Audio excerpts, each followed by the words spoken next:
भैया हम पवन सिंह आप सब श्रोता माई बहिन भाई बंधु और अपने अभिभावक लोगन के पैर छू के प्रणाम करते हैं।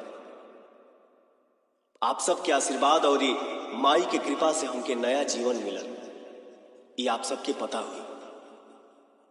और यह जीवन के शुरुआत हम अपने माई के भजन से कर रहे बनी। प्रेम से बोली शेरा वाली मैया की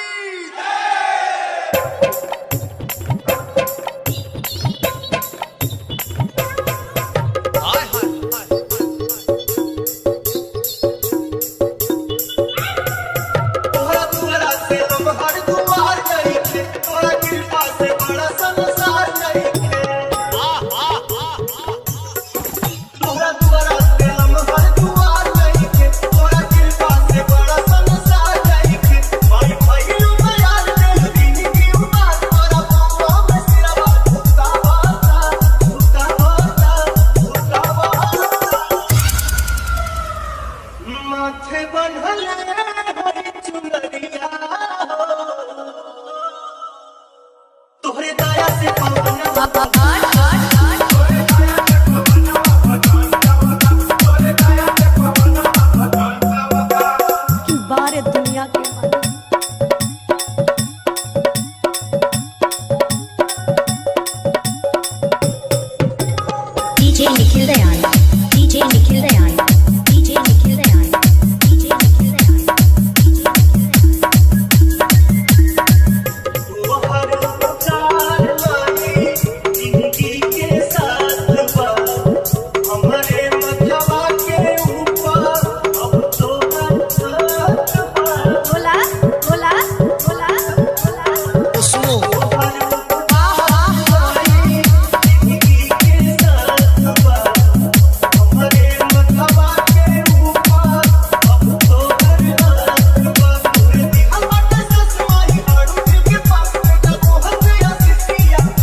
माथे बंधले हरी चुनरिया